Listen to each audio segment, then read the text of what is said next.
Hello friends, मैं आरती यादव आपके अपने यूट्यूब चैनल पर आप सभी लोगों का हार्दिक स्वागत करती हूं। आप सभी लोगों को हमारा नमस्कार।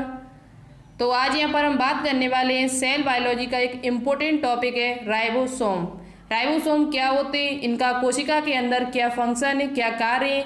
राइबोसोम को सबसे पहले किस में देखा गया था, पादप कोशिका या जंतु कोशिका में, और राइबोसोम कितने प्रकार के होते हैं बहुत ही डिटेल से आज यहाँ पर हम डिस्कस करने वाले विद फिगर के साथ। तो वीडियो को पूरा जरूर देखिएगा। एक बात हम आपसे बोलना चाहते हैं कि यदि आपने कोई भी चीज़ डिटेल से थोड़ा पढ़ ली तो गारंटी हम लेते 101% की आपको कभी भी किसी भी एग्जाम में कोई भी प्रॉब्लम नहीं आएगी। हर चीज़ को थोड़ा डिटेल से पढ़िए और उसे नोटबुक में नोट डाउन करते हुए चलिए, जिससे आपको एग्जाम में कभी भी प्रॉब्लम ना आए और आपका आसानी से इन एग्जाम्स में सिलेक्शन हो जाए। किसी भी एग्जाम की तैयारी आप कर रहे हो इनमें से तो आपका 100% सिलेक्शन होगा यदि आपने हर चीज़ को डिटेल से पढ़ लिया। तो चलिए बात करते हैं राइबोसोम क्या होते हैं। यदि आपको इनकी पीडीएफ चाहिए तो हमारे टेलीग्राम चैनल को ज्वाइन कर लीजिएगा। वहाँ पर हम इसकी पीडीएफ डाल देते हैं और जो भी 10 वीडियो अभी डली हुई हैं सेल बायोलॉजी से संबंधित उन सभी की पीडीएफ आपको हमारे टेलीग्राम चैनल पर मिल जाएगी। और वहाँ पर हम कुछ क्वेश्चंस भी डाल रहे हैं इस टाइम फिजिक्स, केमिस्ट्री और बायोलॉजी के, तो आप उस क्वेश्चन को भी देख सकते हो जो बहुत इंपॉर्टेंट क्वेश्चन है आपके एग्जाम्स के लिए। ठीक है, तो चलिए बात करते हैं राइबोसोम क्या होता है। एक बात आपसे और बोलना चाहते, थोड़ा चैनल को सपोर्ट कीजिए। देखो ये कंटेंट बनाने में मुझे कम से कम 5 से लेकर 6 घंटे लगते हैं। एक वीडियो का कंटेंट बनाने में मुझे 5 से लेकर 6 घंटे लगते हैं, तब हम आपके लिए एक वीडियो तैयार कर पाते हैं। और आप एक किताब को पढ़ोगे, हम कम से कम जो वीडियो बना के लाते हैं आपके लिए, पीडीएफ बना के लाते हैं, उसमें 4 से लेकर 5 किताबों का मिक्सचर है। 4 से 5 किताबों को पढ़ते हैं, उनसे मेन पॉइंट होते हैं वो छांटते हैं, तब आपके लिए पीडीएफ बनाते हैं। तो मुझे बहुत ज़्यादा टाइम लगता है। आप लोग अच्छे से पढ़ रहे हो, फ्री में पढ़ रहे हो, तो थोड़ा बस चैनल को सपोर्ट करते रहेगा, जिससे ये इस चैनल पर जल्द से जल्द लाइव क्लास स्टार्ट हो जाए। हमारा ओनली यही टारगेट है कि इस पर जल्द से जल्द लाइव क्लास स्टार्ट हो जाए। आप लोग कमेंट बॉक्स में कमेंट करके बताना कि आप कितने दिन में चाहते हो कि इस पर लाइव क्लास चलने लगे। आप 1 महीने में चाहते हो कि 2 महीने में चाहते हो कि इस पर लाइव क्लास चलने लगे। जितने आप चाहोगे जल्दी, उतनी जल्दी इस पर लाइव क्लास चलने लगेगी और आपको बहुत अच्छा लगेगा पढ़ने में हमारे हिसाब से। तो थोड़ा वीडियो को शेयर कर दिया करो, चैनल को थोड़ा सपोर्ट कर दिया करो, जिससे हमारा चैनल वहीं पर फिर पहुंच जाए दोबारा से, जहां पर हमारा पुराना चैनल था बायोलॉजी विद आरती यादव के नाम से, जो इस टाइम बंद हो गया है। उस पर हमारी लाइव क्लास चलती थी, आपने बहुत ज़्यादा सपोर्ट किया, बहुत सारे स्टूडेंट्स ने, लेकिन थोड़ा इसको सपोर्ट कीजिए जिससे यहाँ पर भी लाइव क्लास चलने लगे। ठीक है, चलिए बात करते हैं राइबोसोम क्या होता है। तो वीडियो को थोड़ा शेयर जरूर करना आज की। तो सबसे पहले हम आपके लिए कुछ क्वेश्चंस लेकर आए, इनका आंसर आपको कमेंट बॉक्स में देना होगा। एक बात ध्यान रखना, कुछ क्वेश्चन पिछली वीडियो से संबंधित है, कुछ क्वेश्चन है वो इसी वीडियो से संबंधित है।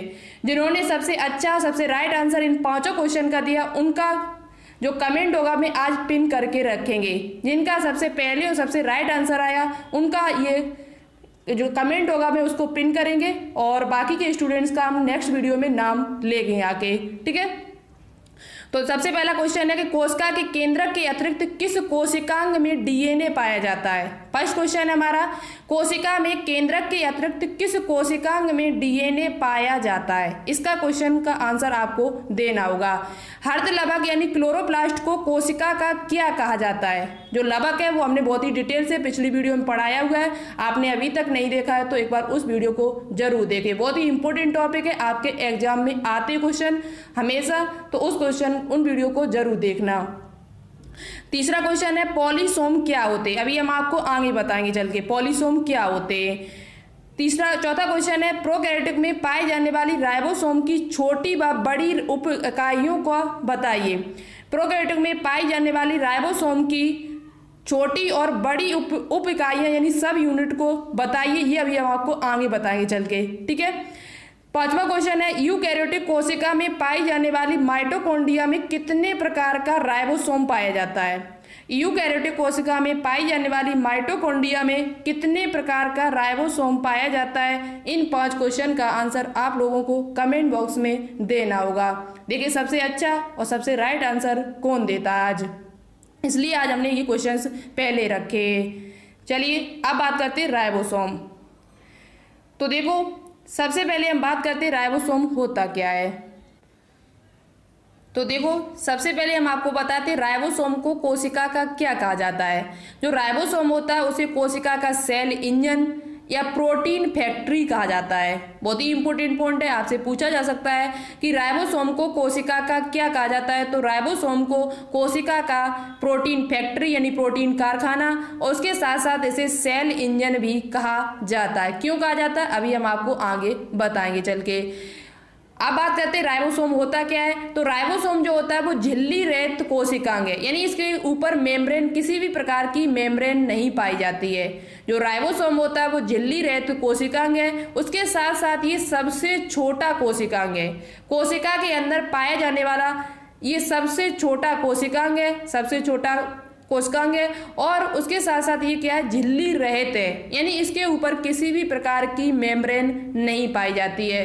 तो राइबोसोम क्या है, राइबोसोम जो होता है वो एक प्रकार का झिल्ली रहित कोशिकांग है और कोशिका के अंदर पाया जाने वाला सबसे छोटा कोशिकांग है। ठीक है, तो एक पॉइंट आपको यहाँ पर क्लियर हो चुका होगा। दूसरा पॉइंट, इसे कोशिका का क्या कहा जाता है। तो इसे कोशिका का सेल इंजन या प्रोटीन फैक्ट्री के नाम से भी जाना जाता है। चलिए नेक्स्ट पॉइंट बात करते हैं। अब बात करते हैं इसके इतिहास की, इसकी हिस्ट्री क्या है, इसकी खोज सबसे पहले किसमें की गई थी, सबसे पहले किसने देखा था। तो देखो जंतु कोशिका में सबसे पहले 1953 ईस्वी में वैज्ञानिक जॉर्ज पैलेड ने राइबोसोम को देखा था।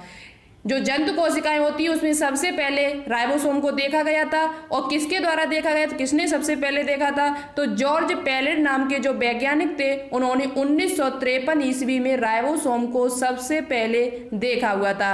अब आपसे पूछा जाए कि राइबोसोम की खोज किसने की थी जंतु कोशिका में, तो आप बता सकते हो जॉर्ज पैलेड। कभी कभार आप ऑप्शन में आपको पैलेड मिलता है तो आप इसे भी ध्यान रखें। ठीक है, तो जंतु कोशिका में राइबोसोम की खोज है वो किसने की थी, जंतु कोशिका में राइबोसोम की जो खोज है वो पैलेड नाम के वैज्ञानिक ने की थी। पादप कोशिका की बात की जाए तो पादप कोशिका में राइबोसोम को सबसे पहले जो देखा था वो रॉबिन्सन एवं ब्राउन नामक वैज्ञानिक ने देखा था। पादप कोशिका में राइबोसोम को रॉबिन्सन एवं ब्राउन नामक साइंटिस्ट जो दो साइंटिस्ट थे उन्होंने पादप कोशिका में राइबोसोम को देखा हुआ था। तो आपको दोनों पॉइंट क्लियर हो चुके होंगे। ठीक है, दोनों पॉइंट को नोटबुक में नोट डाउन जरूर कर लेना। नेक्स्ट पॉइंट बात करते हैं। नेक्स्ट पॉइंट है कि राइबोसोम कहाँ कहाँ पाए जाते हैं, क्या प्रोकैरियोटिक कोशिका यूकैरियोटिक कोशिका दोनों में होते हैं, क्या एक में ही होते हैं। तो देखो राइबोसोम जो होता है वो यूकैरियोटिक और प्रोकैरियोटिक दोनों प्रकार की कोशिकाओं में प्रेजेंट होता है। जो राइबोसोम होता है वो यूकैरियोटिक और प्रोकैरियोटिक दोनों प्रकार की कोशिकाओं में उपस्थित होता है। तो यहाँ से एक पॉइंट क्लियर हो चुका है कि राइबोसोम दोनों प्रकार की कोशिकाओं में पाया जाता है, चाहे यूकैरियोटिक हो चाहे प्रोकैरियोटिक कोशिका हो। ठीक है, प्रोकैरियोटिक कोशिका में कितने प्रकार का राइबोसोम होता है अभी हम आपको आगे बताएंगे, और यूकैरियोटिक में कितने प्रकार का होता है वो भी अभी आगे आपको बताएंगे चल के।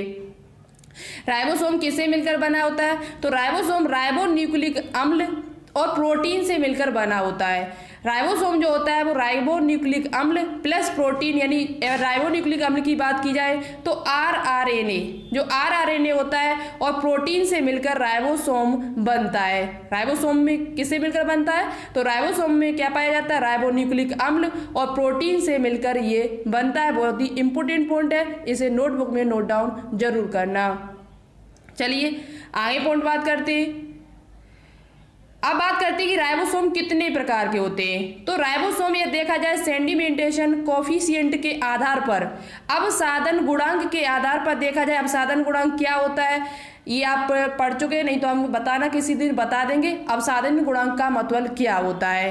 पूरा डिटेल से हम किसी दिन आपको बता देंगे, लेकिन यहाँ पर आप याद रखें राइबोसोम को किसके आधार पर बांटा गया, तो राइबोसोम को अवसादन गुणांक यानी सेंडिमेंटेशन कोफिशिएंट के आधार पर इसे बांटा गया है।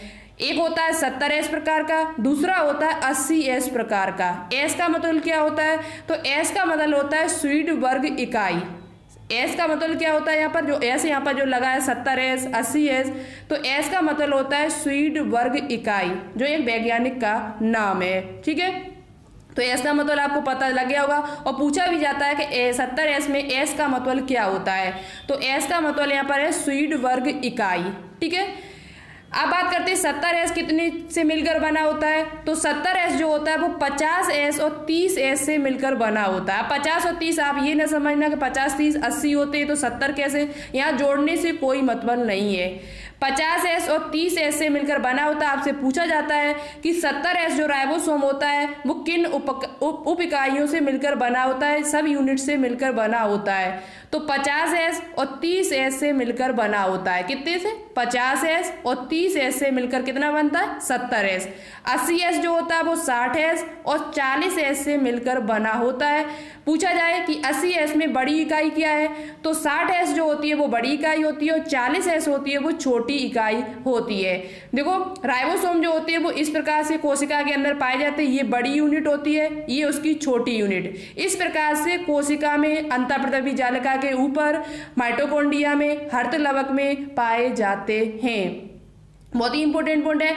जो राइबोसोम होते हैं वो अंतःप्रदवी जालिका में हमने आपको बताया था RER, जो RER होता है, जो रफ एंडोप्लाज्मिक रेटिकुलम होता है, उसके ऊपर राइबोसोम पाए जाते हैं और वहां पर प्रोटीन का भी संश्लेषण होता है। दूसरी बात की जाए तो राइबोसोम जो होते हैं वो माइटोकॉन्ड्रिया के अंदर और हर्तलवक के अंदर भी पाए जाते हैं। ठीक है, अब बात की जाए कि इसकी छोटी और बड़ी इकाई जब आपसे पूछी है तो आप बता सकते हो। अब तो जो 70s में 50s है वो बड़ी उप इकाई है और 30s है वो छोटी है, लार्जर है, एक स्मॉलर है। 80s में बात की जाए तो 60s बड़ी इकाई है और 40s है वो छोटी इकाई है।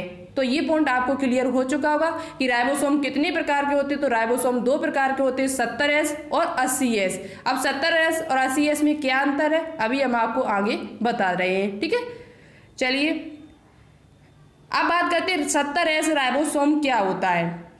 70s राइबोसोम जो होता है, 70s प्रकार का जो राइबोसोम होता है वो ये प्रोकैरियोटिक कोशिकाओं में पाया जाता है। केवल कहाँ पर पाया जाता है, प्रोकैरियोटिक कोशिकाओं में, जैसे कि जीवाणु में ये उपस्थित होता है, प्रेजेंट होता है। किन कोशिकाओं में, जो कोशिकाएं प्रोकैरियोटिक होती है, जिनमें केंद्रक जो होता है, केंद्रक झिल्ली अल्प विकसित होती है, ऐसी कोशिकाओं को प्रोकैरियोटिक कोशिका कहा जाता है। ऐसी कोशिकाओं में 70s प्रकार का राइबोसोम उपस्थित होता है। इसके अलावा यदि आपसे पूछा जाए तो माइटोकॉन्ड्रिया और क्लोरोप्लास्ट में भी पाया जाता है।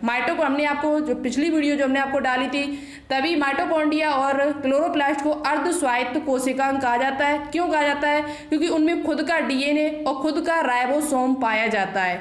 उनमें खुद का डीएनए होता है और खुद का ही 70s प्रकार का राइबोसोम होता है, इसलिए इनको अर्ध स्वायत्त कोशिकांग के नाम से जाना जाता है। अब आपसे पूछा जाए कि माइटोकॉन्ड्रिया और क्लोरोप्लास्ट में कितने प्रकार का राइबोसोम होता है, तो आप बता सकते हो 70s प्रकार का राइबोसोम इनमें पाया जाता है। कितने प्रकार का, 70s प्रकार का। बहुत ही इंपॉर्टेंट पॉइंट है, नोटबुक में नोट डाउन जरूर करना। तभी तो माइटोकॉन्ड्रिया और क्लोरोप्लास्ट को यूकैरियोटिक कोशिका के अंदर प्रोकैरियोटिक कोशिका माना जाता है। ये क्वेश्चन पूछा भी गया कई बार और पूछा भी जाता है कि माइटोकॉन्ड्रिया और हर्तलवक को यूकैरियोटिक कोशिका में प्रोकैरियोटिक क्यों माना जाता है। तो उसका कारण यही है सिर्फ कि उसमें जो राइबोसोम होता है वो 70s प्रकार का होता है, जबकि 70s प्रकार का जो राइबोसोम होता है वो केवल प्रोकैरियोटिक कोशिका में पाया जाता है, इसलिए इनको यूकैरियोटिक कोशिका के अंदर प्रोकैरियोटिक कोशिका माना जाता है। सेम टू सेम वही पोजीशन है जो प्रोकैरियोटिक कोशिका की होती है। ठीक है, हम प्रोकैरियोटिक कोशिका के बारे में डिटेल से बता चुके, आप वीडियो को देख सकते हो। चलिए आगे बात करते हैं कि 70s जो राइबोसोम होता है उसमें कितने प्रकार के और उनकी जो 50s इकाई है वो किससे मिलकर बनी है। 70s जो होता है वो 50s और 30s से मिलकर बना होता है। लेकिन बात करते हैं 50s किससे मिलकर बना होता है, तो 50s जो होता है वो 23s और 5s यानी कि 23s और 5s से मिलकर बना होता है। 5s राइबोन्यूक्लिक अम्ल यानी RRNA इसमें पाया जाता है। एक 23s होता है और दूसरा 5s यानी 5s RRNA पाया जाता है। उसके साथ ही साथ इसमें 34 प्रकार की प्रोटीन पाई जाती है, क्योंकि राइबोसोम किससे मिलकर बनेंगे, राइबोन्यूक्लिक अम्ल और प्रोटीन से मिलकर बने होते, तो ये इसमें 34 प्रकार की प्रोटीन पाई जाती है और 50s प्रकार का राइबोन्यूक्लिक अम्ल पाया जाता है। उनको भी विभाजित किया जाए तो 23s और 50s निकल के आते हैं।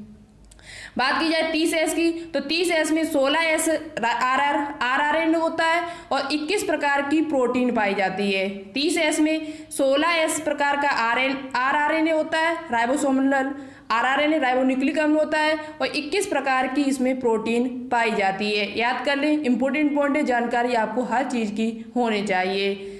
तो देखो इस प्रकार से राइबोसोम होते हैं। ये इसकी छोटी यूनिट है और ये इसकी बड़ी यूनिट है। ऊपर जो आपको दिखाई दे रही है वो लार्जर है और नीचे जो आपको दिखाई वो स्मॉलर है।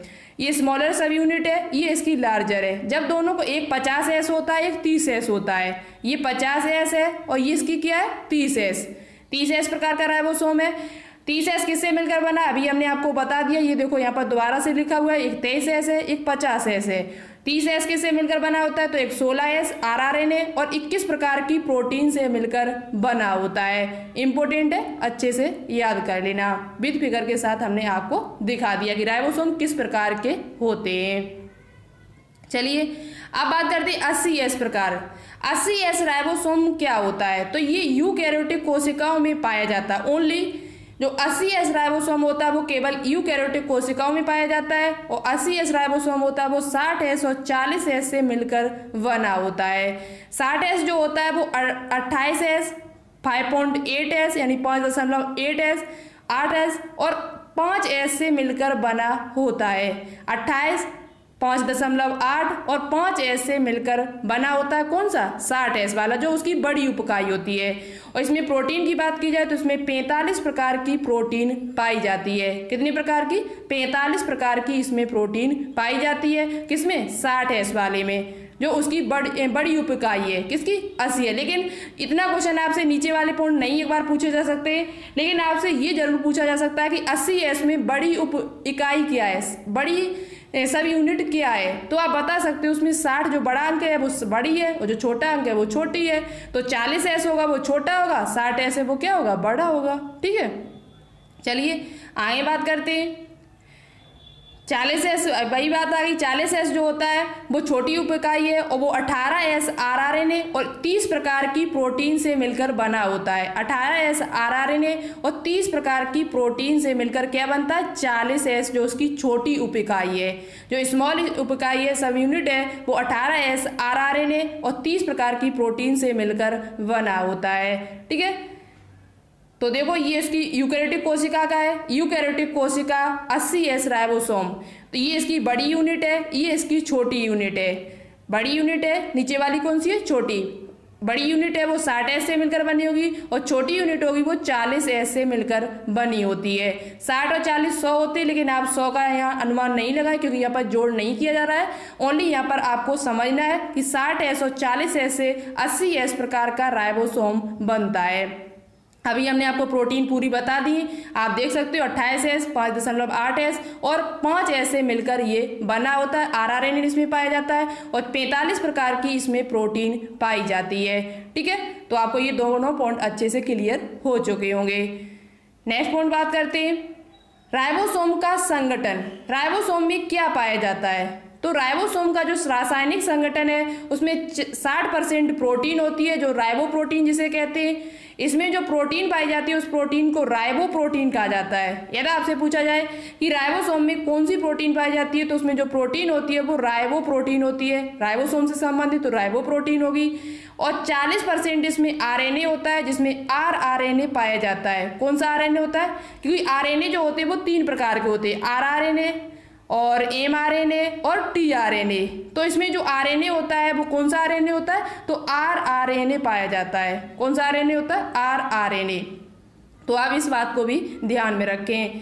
इसके अलावा इसमें मैग्नीशियम होता है, कैल्शियम होता है और मैग्नीज भी पाया जाता है। इसके अलावा इसमें मैग्नीशियम होता है, कैल्शियम होता है और मैग्नीज के भी तत्व, कुछ सूक्ष्म तत्व पाए जाते हैं। किसमें, राइबोसोम में। एक पॉइंट बहुत ही इंपॉर्टेंट है, यहाँ पे नोट में जो लिखा हुआ है, जब 2 राइबोसोम आपस में जुड़ते हैं तो उसे क्या कहा जाता है। ये क्वेश्चन आपसे पूछा जा सकता है, इंपॉर्टेंट भी है, तो इसे आप याद रखें। जब 2 राइबोसोम आपस में जुड़ते हैं उसे डाइमर कहा जाता है। क्या कहा जाता है, जब 2 राइबोसोम आपस में जुड़ते हैं, जैसे कि 80S जब जुड़ेंगे, 80S राइबोसोम और 80S राइबोसोम जब आपस में जुड़ेंगे तो 2 जब ये आपस में जुड़ते हैं यानी SCS SCS जब जुड़ेंगे तो दो उसे उस जो बन के तैयार जो संरचना होगी उसे डायमर कहा जाता है। यानी दो राइबोसोम जब आपस में जुड़ते हैं तो उसे डायमर के नाम से जाना जाता है। ठीक है, आप इसको याद रखें। नेक्स्ट पॉइंट बात करते हैं। नेक्स्ट पॉइंट आपका है कि पॉलीसोम, जो हमने आपको क्वेश्चन दिया अब यहाँ से आप सॉल्व कर सकते हो। प्रोटीन संश्लेषण के समय एक से अधिक राइबोसोम एक साथ मिलकर एक संरचना बनाते हैं जिसे पॉलीराइबोसोम या पॉलीसोम कहा जाता है। प्रोटीन संश्लेषण जब होता है कोशिका के अंदर तो उसके समय क्या होता है, एक से अधिक राइबोसोम एक साथ मिलकर एक संरचना बनाते, एक विशिष्ट संरचना बनाते हैं जिसे हम पॉलीराइबोसोम या पॉलीसोम कहते हैं। क्या कहते हैं? पॉलीसोम।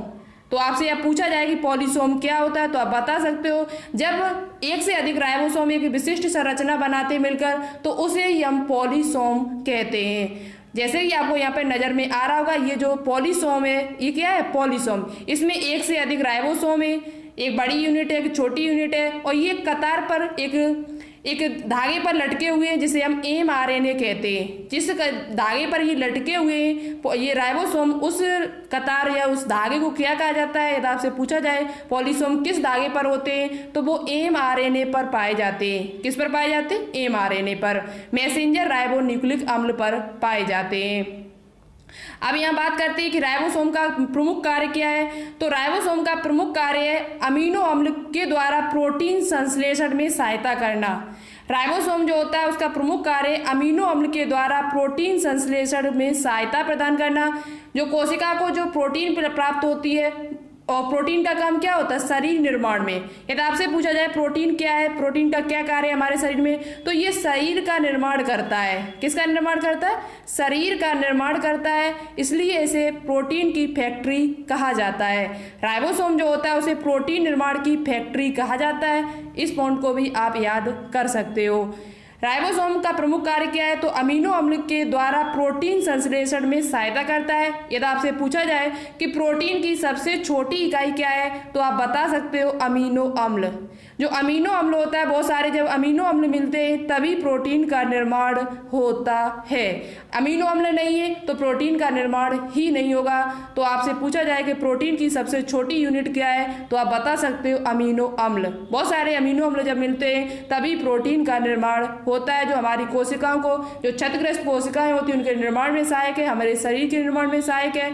और जो प्रोटीन जो होती है वो कहाँ पर बनती है? तो वो प्रोटीन जो होती है वो कोशिका के अंदर राइबोसोम में बनती है, जो माइटोकॉन्ड्रिया के अंदर बन सकती है, भारतलवक में बनती है पादपों में देखा जाए, और उसके साथ साथ ही अंतःप्रद्रवी जालिका पर भी बनती है। तो राइबोसोम को क्या कहा जाता है? प्रोटीन निर्माण की फैक्ट्री के नाम से भी जाना जाता है। ठीक है, तो ये आपको क्लियर हो चुका होगा पॉलीराइबोसोम क्या होता है, राइबोसोम क्या होता है, इसका क्या कार्य है। इसका प्रमुख कार्य यही है कि ये प्रोटीन संश्लेषण में सहायक होता है। किसमें सहायक होता है? प्रोटीन संश्लेषण में सहायक होता है, इसलिए इसे प्रोटीन निर्माण की फैक्ट्री या प्रोटीन की फैक्ट्री कहा जाता है। किसे? राइबोसोम को। किसे कहा जाता है? राइबोसोम को। आपको कोई प्रॉब्लम हो यदि राइबोसोम से संबंधित तो आप कमेंट बॉक्स में कमेंट करके हमसे पूछ सकते हो। जल्द से जल्द हम उसका आंसर देने की कोशिश करेंगे। वीडियो कैसी लगी कमेंट बॉक्स में कमेंट करके जरूर बताएं। और अब आपके ज़्यादा सेल बायोलॉजी में कुछ विशेष बचा नहीं, न्यूक्लियस बहुत इंपॉर्टेंट है, जो नेक्स्ट वीडियो आपकी आएगी। उसके बाद एक वीडियो और आएगी छोटी सी, बस आपका सेल बायोलॉजी फिनिश। उसके बाद हम आपके लिए एक शानदार सा टेस्ट लेकर आएंगे, मॉक टेस्ट, जो आपके लिए बहुत ज़्यादा इम्पोर्टेंट होगा। तो वीडियो को थोड़ा शेयर करना और जो भी क्वेश्चंस हमने दिए उनका आंसर देना। आज के लिए इतना ही, मिलते हैं नेक्स्ट वीडियो में एक अच्छे से टॉपिक के साथ। Okay, thanks for watching this video. जय हिंद, वंदे मातरम।